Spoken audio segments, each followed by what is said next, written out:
তারপরে অনেক রাত হয়েছে। গুড ইভিনিং বন্ধুরা, আশা করছি সকলে ভালো আছো আর সুস্থ আছো। আমার চ্যানেলে নতুন একটা ব্লগে তোমাদের সকলকে স্বাগত। আজকের ব্লগটা এখন শুরু করলাম আর ঘড়িতে এখন 4:30 বাজে। ঘড়িতে এখন পুরো 4:30 বাজে। রান্না করে নানান কাজ থাকে, বিকেল হয়ে গেলেও রেহাই নেই। এই যে কড়াই বসিয়েছি আর এখানে চলছে রান্নার ভিডিও শ্যুট।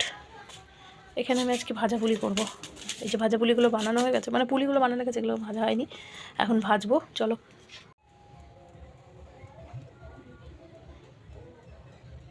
একবারে বেশি করে তেল দিয়ে দিই, তাহলে তাড়াতাড়ি হয়ে যাবে।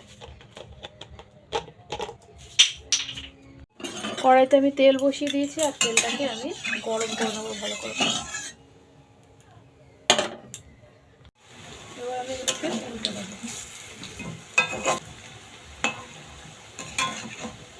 গ্যাস সাথে সাথে কিন্তু একটা মারাত্মক কালার এসেছে, দেখেছেন? কিছু লাগবে না, লাগবে বললাম তো। এত কাজকর্ম মানে সেরেছি, আবার এখনো কতগুলো রয়েছে।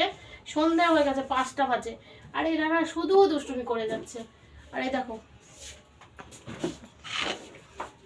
তোমরা তো দেখলেই, এই যে বানালাম রেডি, একদম পারফেক্ট। এই দেখো আচ্ছা পুলি, আর এইটুকু দেখো, এই যে এতটা রয়েছে মাখাটা, এই মাখাটাকে আমি রেখে দেবো স্টোর করে। আবার যখন মানে একদিনেই তো এটা শেষ হয়ে যাবে, এখন আর ভাজবো না, অতটা রয়েছে, এটা আমি একদম রেখে দেবো। এটা আবার কালকে ভেজে দেবো। হাতে আমার 15 মিনিট মাত্র টাইম।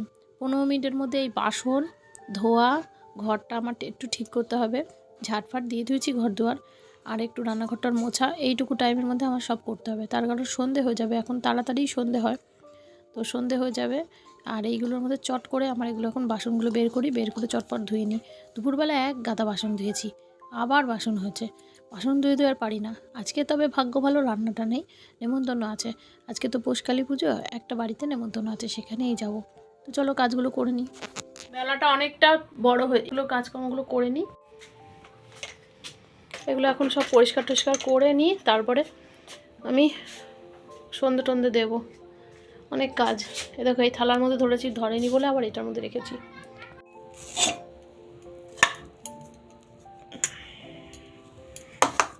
এবারে গুড়টা দেখবে, দেখো কেমন গুড়, দেখো এটার মধ্যে কিছুটা পুর রেখে দিয়েছি, এগুলো এখন সব আমি ফ্রিজে রাখতে যাব। এটার মধ্যে আছে ভাজা মশলা, এখানে পাঁপড় রেখেছিল 1 প্যাকেট, এত ঝাল লাগছে ওরা খেতে পারছে না, খেয়ে নেবো। ভাজা মশলাটা একটা কৌটোতে ঢালবো, মশলা ঢেলে আমি লিখেও থুয়ে দিয়েছি, এই দেখো।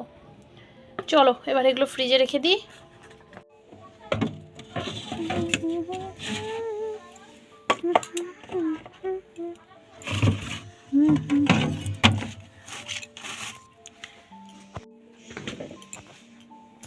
দিনের মধ্যে 5 থেকে 6 বার শুধু আমি বিছানায় গুছাই। একটু শুয়েছিল, সন্ধে হয়ে গেছে, আর উঠে পড়েছে, তারপরে দেখো কম্বল টম্বল সব পড়ে রয়েছে। এবার আমি এগুলোকে সব ভাঁজ টাজ করে বিছানাটা ঝেড়ে টেড়ে রাখবো, তারপরে সন্ধে বাতি দেবো। ঝাড় তো আগেই দিয়েছি, কম্বল টম্বল ভাঁজ করে রেখে দিই। আর প্রচণ্ড ঠান্ডা পড়েছে, ওদেরকে তো কিছু বলারও নেই, দুপুরবেলা শুলে তো ঠান্ডা লাগেই, কম্বল গায়ে দিয়ে রেখেছিল। এবার আমি চলো এগুলোকে ভাঁজ করে নিই। তবে দেখবে আমি মানে বলেও সারবো না, এই চাদর ফাদর টান করছি তো, আবার একটু পরেই ওরা এসে আবার সেই চাদর ফাদর উল্টে ফুলটে ফেলে এক করবে। তবে ছোটটা বেশি করে, যত বড় হচ্ছে তত দুষ্টুমি ওর বাড়ছে, সারা দিন শুধু কিছু না কিছু নোংরামো দুষ্টুমি করেই যাচ্ছে। নোংরামো বলতে মানে কাগজ কোচানো, তারপরে টেডি বিয়ার সব জায়গায় ফেলা, এরকম আর কি চলে। তারপরে 2 বোনও তো সমান তালে পাল্লা দেয়, তবে বড়টার হয়তো অনেক ক্ষেত্রে দোষও থাকে না, সেক্ষেত্রে বকাও শুনে যায়। বিছানা আবার নোংরা থাকলে ভালো লাগে না, বিছানা পরিষ্কার চাদর টান টান থাকবে, এটাই আমার পছন্দ। এই জন্য আমি সারাদিন শুধু বিছানায় চাদর টান পরিষ্কার করি।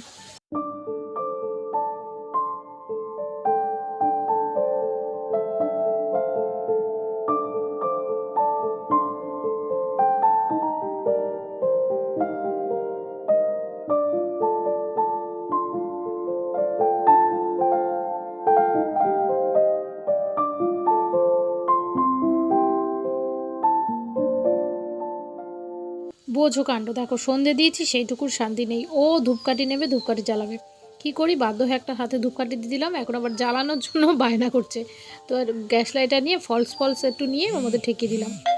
ওটাই আর কি, ও মনে করলো জ্বালানো হয়ে গেছে, ওই নিয়েই বসে থাক। এই দেখো, যেমনটা তোমাদের বলেছিলাম, সবে সন্ধ্যেটা দিয়ে রান্নাঘরে গেছি চা বানাতে, এর মধ্যে এই চাদরটাকে পুরো ফেলে দিয়েছে মাটিতে। আমি কি করব, এই আবার চাদরটাকে অর্ধেক পেতে তারপরে আবার টান করেছি, তারপরে আবার সরিয়েছে। আবার করে শুধু এই বিছানা গুছাও দিনের মধ্যে। এই দেখো বালিশ টালিশ সব নিচে ফেলে দিয়েছে। দেখো দেখো, কে করেছে বিছানাটা এরকম? কে করেছে বিছানাটা আমাকে বলো তো, কে করেছে? মায়ের দিকে তাকাও, মায়ের দিকে তাকাও। কে করেছে বিছানাটা? চাদরটা কে তুলেছে? আমি কেন তুলেছ? বন্ধু করে তাকাও মায়ের দিকে। বিছানার চাদরটা কেন তুলেছো? তোমাদের তো বললে আমি চা বানাতে গেছিলাম, কিন্তু চা আর বানাতে পারিনি। জল টল বসিয়ে তুই তারপর ওই কাণ্ড দেখতে গেলাম, গ্যাসটা বন্ধ করে এসে আবার চাটা করছি। ওর বাবা এখনই চলে আসবে, আমি এই চাটা করে রাখি, তারপর আসলে গরম গরম চাটা খেয়ে নিতে পারবে। আদা দিয়ে চা করব, গলাটা ভীষণ খুসখুস করছে কদিন ধরে। আদা দিয়ে চা খেলে গলাটা বেশ ভালো লাগে। চা খেতে খেতে তাও 7টা বেজে গেল। ওর বাবা যত দিন যাচ্ছে তত দেরি করে বাড়ি ফিরছে, মানে কাজের চাপ এসে, ছোটো দিনের বেলা, সব দিকেই একটা প্রেশার থাকছে। এই যে চা আমার কমপ্লিট। এবার দুজনে মিলে বসে বসে গল্প করতে করতে চা খাবো আর একটু আড্ডা দেবো, তারপরে আবার রেডি হওয়ার পালা আছে। 8:30 নাগাদ যাবো। রেডি হয়ে গেছি, যাবো এখন কালী পুজোয়। তবে এখন না যাব, এখন তো ঘড়িতে 8:45 বাজে, আমরা 8:30 নাগাদ যাবো। রেডি হয়ে গেছি, চ ওখানটা চ, ক্যামেরা ধর, চলো যাবো। কি পড়েছে মাথায়? শীত পড়েছে, আমরা হোমের ফোঁটা পড়েছি। বাইরে চলে এলাম আর এখান থেকে ফোঁটা নিয়ে নিয়েছি। এখানে হচ্ছে দুষ্টুর প্রসাদ আছে, দুষ্টু তো খায়নি, আর আমরা ওখানে খিচুড়ি তরকারি সব খেয়েছি।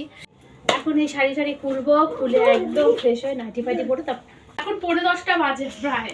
আর আমি এই যে দুষ্টুর খাবার নিয়ে এসেছি, বাড়িতে চলে এসেছি। আর কি দিয়েছে চলো তোমাদেরকে দেখাই। এ দেখো পায়েস, এই যে পায়েস দিয়েছে দুষ্টুর জন্য, এটা হচ্ছে দুষ্টুর খাবার। আর ইনি দেখো চিরুনি মুখে দিচ্ছে, দেখো চিরুনি মুখে দিচ্ছে। এখন আমি শাড়ি ছাড়বো, আর তোমাদের কেমন লেগেছে ছোট্ট একটা ব্লগ, যদি ভালো লাগে একটু লাইক করো, কমেন্ট করো, আর চ্যানেলটাকে অবশ্যই সাবস্ক্রাইব করো। দুষ্টুর ম্যাগি করে দিয়েছি, দুষ্টু তো আর কিছু খাবে না, ম্যাগি করেছি, পায়েসটা রেখে দিয়েছি। দুষ্টুর এই ম্যাগি পায়েস, এই যেখান থেকে ওর দিদিকে দিলাম, কুটি দিদিকে একটু, আর এটা একটু রেখে দেবো। পরে যে আমি ডোটা রেখেছিলাম সেই ডোটা দিয়ে পরে আবার করে ফেলেছি, জানো তো। মেয়েটা কি চিল্লাচ্ছে দেখো, এখন অনেক রাত হয়েছে। আর ব্লগটাও আজকে শেষ করে দিলাম, কালকে আবার দেখা হচ্ছে। চলো টাটা, সকলকে গুড নাইট, সকলে ভালো থেকো, সুস্থ থেকো।